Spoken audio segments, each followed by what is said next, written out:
Čo si predstavíte, keď sa povie v Alpách HELP? Číslo 144. Alebo? Potvrzovací signál pro vrtuľník.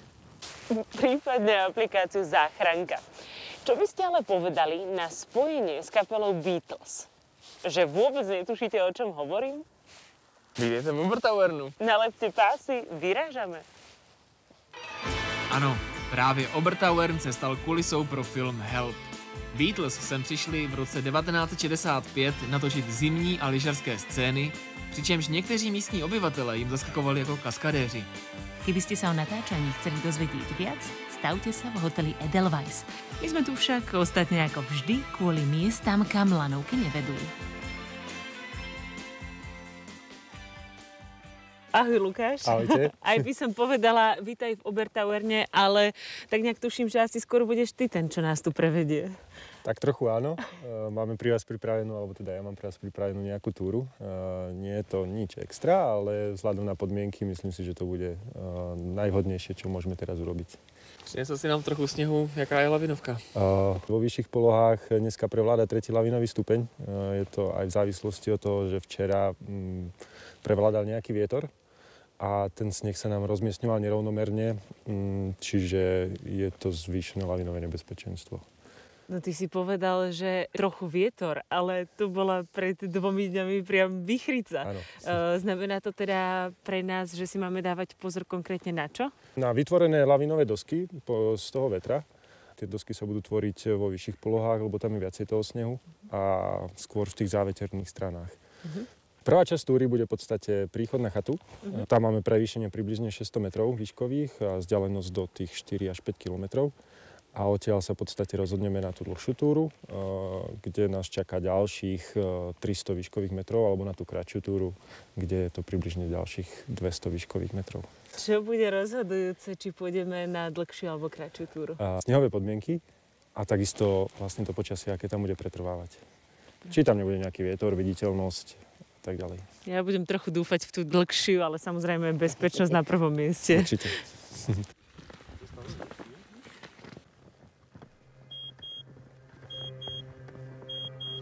V Obertauerne nás privítal jeden z klasických scenárov. Po dlhšom období chladu začalo výdatne snežiť. Okrem toho prevládal silný vietor, ktorý nový sneh presúval a ukladal. V těchto podmínkách tak vznikl v krátkém čase zrádný sněhový terén. Bezpečnost tedy na prvním místě. A Horsa smer Špriциnger.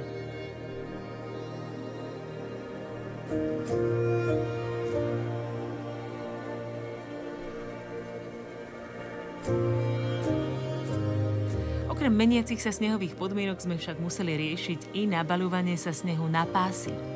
Situácia, ku ktorej môže dôjsť napríklad pri teplotných rozdieloch či prechode čerstvým snehom z tieňa na slnko.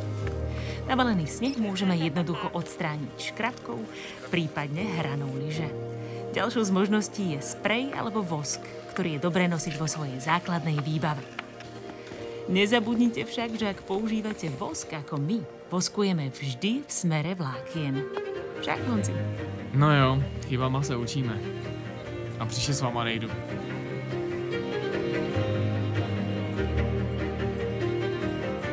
Stará dáma. Přesně tak se přezdívá krásné rustikální chatě Sudwiener Hütte ve výšce 1802 metrů nad mořem. Nás však čakalo rozhodovanie, do akej miery bude cesta k vrcholu dobrodružstvo a kedy už zbytočné riskovanie. Je to lepší, než se zdálo. Přidáváme tedy vrstvy proti větru a vyrážíme jihovýchodním hřebenem k vrcholovému kříži.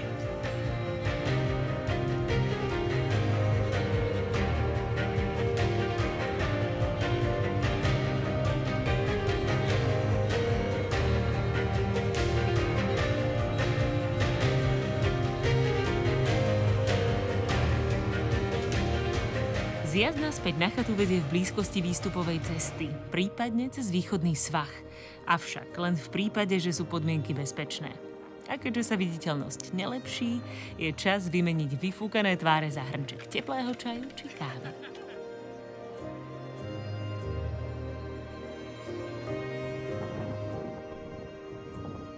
Prispôsobili sme túru poveternostným podmienkam, podľa mňa teda primárne. A keď by sme sa dívali na predpoveď počasia a videli tam vietor, Aký silný vietor už by nás mal odradiť od toho niekam vyraziť? Vietor od tých 10-15 metrov za sekundu už je naozaj dosť silný a myslím si, že to už je vietor, ktorý by mal stať za pozornosť a prípadnú túru by sme mali zvážiť. Aká rýchlosť vetra v predpovedi už je taká, že rozhodne nevyrážať? Tých 20 metrov za sekundu je už celkom dosť. Asi bychom se mohli podívat, jak vypadá taková lavinová předpověď. A co tam vlastně jsou za symboly a co ty symboly vlastně znamenají.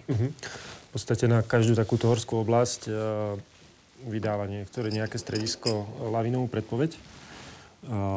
Nie je to len o tom stupni samotnom, ale ešte aj to, čo sa tam dialo.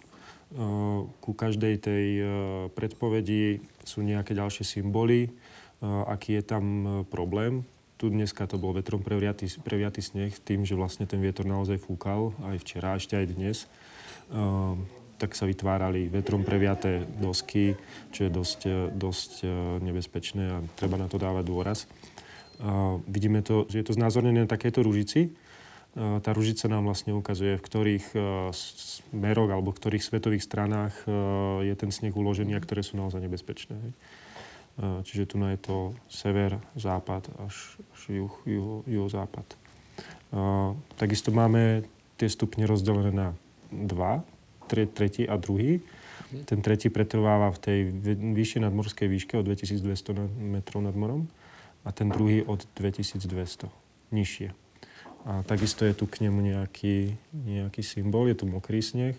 To ste vlastne aj cítili, že ten sneh bol taký ťažší, mokrý a tá orientácia je úplne všade, lebo je to skôr nie tým vetrom, ale tou teplotou, ktorá pôsobí úplne všade. Čiže toto všetko treba pri tom čítaní tej lavinovej predpovede brať do úvahy. Tak predsa Špriциnger v celej svojej kráse. Ponúkla sa samozrejme i možnosť vyraziť hore ešte raz a v lepšej viditeľnosti. Avšak to si necháme na jindy. Obertauernu se totiž lyžuje od konce listopadu do začátku května. To tu nie sú ľadovce, no vraj vždy napadne toľko snehu, koľko lyžiari potrebujú. No a to pro naše další dny zní nadějně.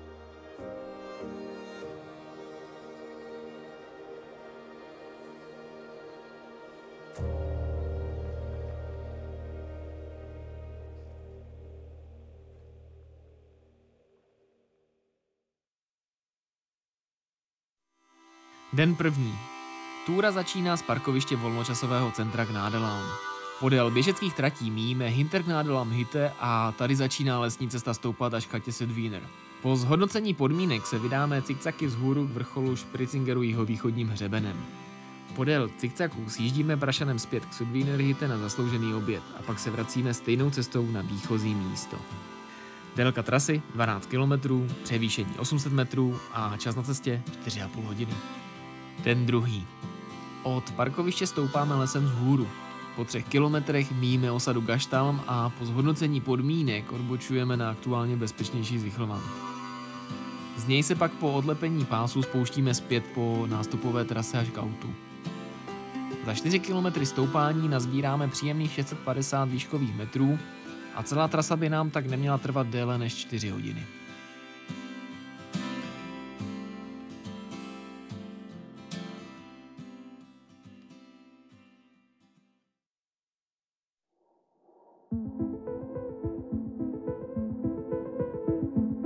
V Obertauerne sa všetko začalo už dávno rímskou cestou, ktorá bola dôležitou spojnicou medzi severom a juhom. Prví lyžiari prišli približne pred 110 rokmi. Náš další plán je jedna z nejikoničtějších skialpových tur této oblasti. Große Kesselspitze, která slibuje krásný výstup, vrchol, panorama a skvělý sjezd.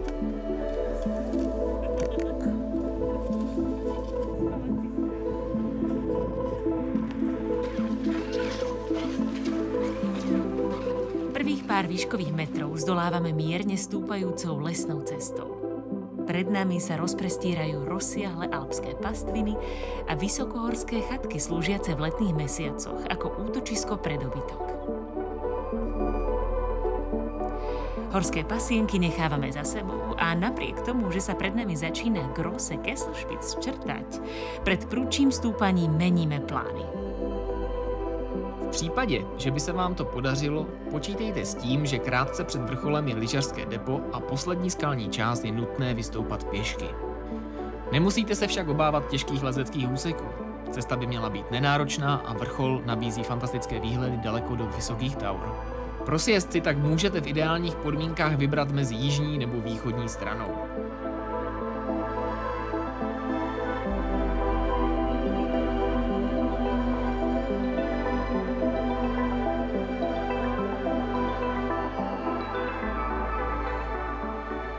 Tento kopec by som nazvala taký, že tréningový, keď nie sú dokonalé podmienky. No, môžeme to tak nazvať. Hej. V podstate náš pôvodný plán Grosse Kesselspitze, ktorý je za nami, bohužiaľ sme ho museli vynechať alebo tú túru zrušiť, pretože tá kvalita toho snehu nie je moc dobrá a nebola by to bezpečná túra. Tak sme sa dostali aspoň na takýto bočný hrebienok, ktorý spada práve z Grosse Kesselspitze. Ale táto časť má svoj názov, volá sa to Zichelwand a myslím si, že vzhľadom na tie podmienky celkom fajn túra. Keď sa na to dívam, tak v podstate ten Grosse Kesselspitze je jeden z takých highlightov tejto oblasti. A je si tu kde vybrať celkom? Určite. No, Grosse Kesselspitze je hlavne taký dosť výrazný, čiže vyčnieva, sú s ňou isto pekné panorámy, ale bohužiaľ dneska to nevydalo.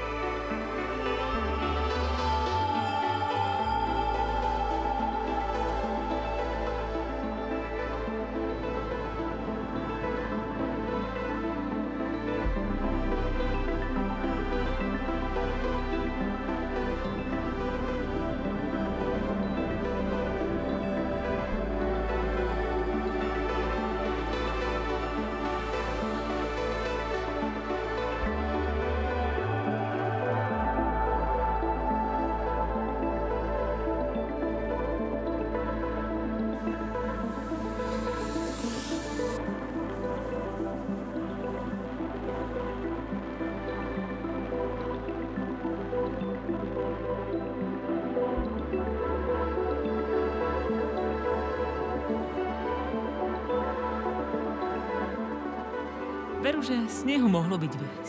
A to sezóna ani zďaleka nekončila. Po našej návšteve pripadli nové centimetre snehu a držali sa až do mája. Ostatne ako každý rok.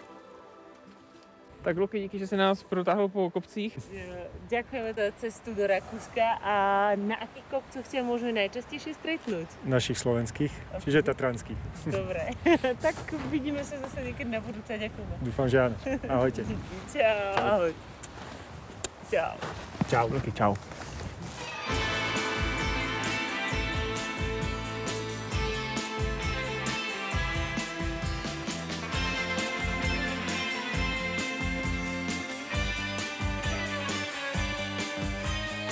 Obertauern žije hudbou nielen čo sa odkazu Beatles týka, ale aj miestnymi apresky, ktoré sú v rakúskych Alpách mimoriadne populárne.